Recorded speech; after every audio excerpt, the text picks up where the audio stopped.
আসসালামু আলাইকুম ভিউয়ার্স, আমি আপনাদের জন্য এখন যেই প্রেজেন্টেশনটা দাঁড় করেছি সেটা হলো যে আমার কিছু ভিউয়ার্স আছে যারা কমেন্টে লিখেছে যে স্যার আপনি যে ব্রিজ এবং পাহাড়ের উপরে ব্রিজ আছে বা ফ্লাইওভার আছে, এখানে যখন আমরা উপরে উঠবো, উপরে উঠতে গেলে প্রথমে কিভাবে উপরে উঠতে পারবো, সেটা হলো কি মূলত এই জিনিসগুলা হলো কি কোনো কঠিন কিছু না, তবে যারা নতুন আছে তাদের জন্য একটু কঠিন হয়ে যায়।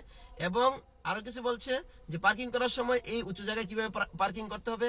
এবং আরো একটা গুরুত্বপূর্ণ ব্যাপার বলছে, সেটা হলো কি যে আমরা যখন এই যে 1 নাম্বার দিয়ে যখন উপরের দিকে উঠবো বা 2 নাম্বার দিয়ে যখন উপরে উঠবো, 1 দিয়ে যাই উপরে উঠার পরে যখন হঠাৎ করে জ্যাম পড়লো, জ্যামে পড়ার পরে জ্যাম যখন ছেড়ে দিল, যখন ছেড়ে দেওয়ার পরে তখন যখন আমরা এই ব্রেক থেকে ছেড়ে অ্যাক্সিলারেটর দিব, সাথে সাথে কিন্তু গাড়ি পিছনের দিকে চলে যায়। সেখান থেকে উত্তরণের জন্য কি করা যায় সেই নিয়ে মূলত আজকে আমার এই ভিডিওটা। তাহলে আমরা একটু সরাসরি দেখব। দেখার জন্য আজকে এই প্রথমে আমি এই গাড়ির ইঞ্জিনটাকে আমরা স্টার্ট করে দিলাম। ইঞ্জিনটা স্টার্ট করে দিলাম, দেওয়ার পরে মূলত দেখাবো আমরা যে কিভাবে এই কাজটা করতে। যে স্টার্ট করলাম, স্টার্ট করে প্রথমে আমি পিছনে যাব, এখন এর উপরে আছে, অর্থাৎ একটা উঁচু জায়গার ভিতরে আমি গাড়িটা রেখেছি। একটা সরাসরি আমরা এখন ক্যামেরাতে প্রয়োজনে দেখবো যে আমরা একটু পিছনের দিকে যাব। আমি একটু স্টিক দিয়ে রেখেছি, আমরা একটু পিছনের দিকে যাব। পিছনের দিকে গেলে যে ব্যাক গিয়ার দিলাম, পিছনের দিকে গেল যাই। আপনাদেরকে আমি মূলত এই জিনিসটা দেখাবো যে এই যে ব্যাগে যাচ্ছি, দেখেন একটা স্টিক দেখা যাচ্ছে। সরাসরি আমরা একটু দেখি, আমরা একটা স্টিক দিয়ে রেখেছি, এইটা কিন্তু দেখার ব্যাপার আছে। এই যে কোন পর্যন্ত যাবো, এই যে গেলাম, যাওয়ার পরে এই যে রেখে দিলাম। রেখে দেওয়ার পরে এখন আমি যদি উপরের দিকে আমরা যদি উঠি, আমরা উপরের দিকে উঠতে গেলে প্রথমে আমি বলে দিই যে এই আমার কথাগুলো শুধু একটু মনোযোগ সহকারে খেয়াল করলে আর এই ধরনের সমস্যা থাকবে না। মোটামুটি যারা কমেন্ট করছেন তারা একটু মোটামুটি আমার ভিডিওটা দেখলে পরে বুঝতে পারবেন। প্রথমে আমি বলবো একটা কথা, সেটা হলো কোনটা, যে আমরা যদি ব্রিজের উপরে উঠি বা ফ্লাইওভারের উপরে উঠি, তাইলে 1 নাম্বার গিয়ারে উঠতে হইব। আমাদের যত গিয়ার আছে আমি পূর্বে বলেছি, সকল গিয়ারের যে শক্তি হলো সবচেয়ে বেশি শক্তিশালী হচ্ছে আমাদের 1 নাম্বার গিয়ার। আমরা 1 নাম্বার গিয়ারে দিয়ে উঠাবো। এটা দেখানোর দরকার লাগে না, তারপর আমি একটু দেখাই যে এই যে 1 নাম্বার গিয়ার আমরা লাগাইলাম। 1 নাম্বার গিয়ার লাগানোর পরে সামনের দিকে যাচ্ছে গাড়িটা, একটু সামনের দিকে প্রয়োজন দেখাবো।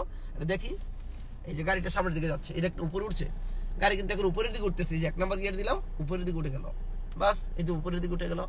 আবার আমরা একটু পিছনের দিকে নিলাম, নেওয়ার পরে বাকি জিনিসগুলো একটু দেখাবো। আমরা দেখাবো এরকম, এই যে একটু পিছনের দিকে নিয়ে গেলাম, নেওয়ার পর যেটা করতে হবে সেটা হলো আমাদের দ্বিতীয় ধাপটা হচ্ছে আমি মূলত দেখাবো যে যখনই আমরা এখন উপরে যাব, যাওয়ার পর হঠাৎ করে কি করলো, এখন জ্যাম পড়ে গেল, রাস্তায় জ্যাম পড়ে গেল, গাড়ির জ্যাম পড়ে গেল। আমরা তো অবশ্যই ব্রেকে পা রাখছি। এই অবস্থায় গাড়ি আছে 1 নাম্বার গিয়ারে। গাড়ি যদি 1 নাম্বার গিয়ারে থাকে, এখন আমি ব্রেক থেকে অ্যাক্সিলারেটরে পা নিলে সাথে সাথে কি হবে, আমার গাড়ি পিছনের দিকে চলে আসবে। এখন যেটা করতে হবে সেটা হলো কি, আমার এই হ্যান্ড ব্রেকের কাজ করতে হবে। যে একটু আমি প্রথমে বলি, হ্যান্ড ব্রেকটা কি করবো, আমরা টান্দা গাড়ি 1 নাম্বার গিয়ার আছে থাকুক, কিন্তু হ্যান্ড ব্রেকটা টান দিয়ে অবস্থায় ধরে রাখতে হবে। ধরে রাখার অ্যাক্সিলারেটর যখন আমরা পুরো দেবো, অ্যাক্সিলারেটর দেওয়ার পরে হ্যান্ড ব্রেকটা আস্তে করে ছেড়ে দিলেই গাড়ি উপরের দিকে উঠে যাবে। এইটা আমি এখন সরাসরি একটু দেখাই আপনাদেরকে। সেটা হলো যে 1 নাম্বার গিয়ার দিয়ে আমি প্রথমে যে 1 নাম্বার নিউট্রাল আছে 1 নাম্বার গিয়ার দিলাম, দেওয়ার পরে একটু উপরের দিকে উঠবো। এটা কিন্তু ফ্লাইওভার এবং পাহাড়ি এলাকার দরকার নাই, শুধু আমার কথাগুলো যদি আপনারা খেয়াল করেন তাইলে অবশ্যই আপনারা ওই জিনিসগুলা বুঝতে পারবেন। এই যে আমরা একটু উপরের দিকে উঠাই, উপরের দিকে উঠানোর পরে এখন কি বললো যে জ্যাম। তাহলে আমি কি করলাম, 1 নাম্বার গিয়ার গাড়ি 1 নাম্বার গিয়ারে আছে। এখন কিন্তু আমি জ্যাম ছেড়ে দিলে আমি যদি এখন কি করি, ব্রেক সাইডের ক্লাসে ধরি, এই যে দেখেন এই নিচের দিকে চলে যাচ্ছে। ওই প্রয়োজন গ্লাস একটু আমরা দেখাবো, গ্লাস একটু দেখি, আমরা নিচের দিকে চলে যাচ্ছে। এই যে আমি ছেড়ে দিলেই এই নিচের দিকে নিচে চলে যাচ্ছে। কিন্তু তা করা যাবে না। করতে হবে কোনটা, যে আমাদেরকে করতে হবে কোনটা, যে এভাবে থাকার পরে আমরা এই হ্যান্ড ব্রেকটাকে টেনে দিব। এই আমরা একটু খেয়াল করি, হ্যান্ড ব্রেকটা ফুল টেনে দিলে তো এখন গাড়ি কি করবে, গিয়ার আছে অসুবিধা নাই, কিন্তু গাড়ি আর সামনে যাবে না। চট করে আমি ডাইন পাটা অ্যাক্সিলারেটর দিব। ডাইন পাটা ফুল আমরা যখন অ্যাক্সিলারেটরের ভিতরে দিব, ফুল ডাইন পাটা এরকম অ্যাক্সিলারেটর দিব। অ্যাক্সিলারেটর দেওয়ার পরে ডাইন পাটা দেওয়ার পরে আস্তে করে আমরা কি করব, এই হ্যান্ড ব্রেকটা ছেড়ে দিব।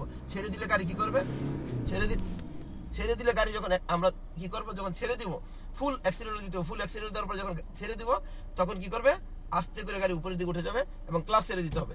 এই জিনিসটা আমরা একটু সরাসরি দেখাবো। এবার আমরা একটু সামনে যাব, যাই একটু দেখাই সরাসরি। এই তো গেল, যাওয়ার পরে এখন কি করব, এখন আমরা হ্যান্ড ব্রেক টেনে দিলাম।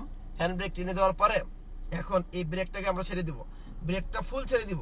ফুল ব্রেকটা ছেড়ে দিয়া এই যদি অ্যাক্সিলারেটরে পাটা দিয়ে দিই, অ্যাক্সিলারেটরে পা দেওয়ার পরে হ্যান্ড ব্রেকটা ছেড়ে দিলে আস্তে এই যে আস্তে করে উপরে উঠতেছে, এই উপরে উঠে গেল।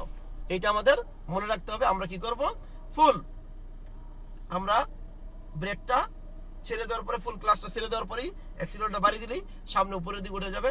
এই সমস্যার আপনাদের সমাধান হয়ে যাবে বলে আমি মনে করি। আর যদি আমরা পার্কিং করি, এই যে পার্কিং অবস্থায় আমরা যদি উপরে পার্কিং করি কোথাও, তাহলে করতে হবে কি, ম্যানুয়াল গিয়ার, যদি ম্যানুয়াল গিয়ারের গাড়ি যখন আমরা পার্কিং করব, তাহলে ইঞ্জিন বন্ধ করে, যে ইঞ্জিনটা বন্ধ করলাম আমি, এখন বন্ধ করে ইঞ্জিনটা বন্ধ করে দিলাম। বন্ধ করে দেওয়ার পরে 1 নম্বর গিয়ার রাখবো, পার্কিং ব্রেক তো অবশ্যই দেবো, দিয়ে এরকম এটাকে 1 নম্বর গিয়ার রাখবো। ম্যানুয়াল গাড়ি পার্কিং করার সময় যেখানে পার্কিং করি না কেন, যদি আমরা 1 নম্বর গিয়ার রেখে দিই, একদম নিরাপদ থাকবে। তখন আর গাড়ি সামনে পিছনে যাওয়ার কোনো সুযোগ থাকে না। ধাক্কা দিলেও গাড়ি সহজে সামনের দিকে বা পিছনের দিকে যাবেন, এটা সবচেয়ে বেশি নিরাপদ। পাহাড়ি এলাকায় বলি, আমরা ফ্লাইওভারের উপরে বলি, ব্রিজের উপরে বলি, সেখানে অবশ্যই আমরা যদি গাড়ি পার্কিং করি, আমরা 1 নম্বর গিয়ার রেখে দিব এবং পার্কিং ব্রেকটা টেনে দিব, তাইলে আর কোনো গাড়ি সামনে যাবে না, পিছনেও যাবে না। এটা আমাদের মনে রাখতে হবে।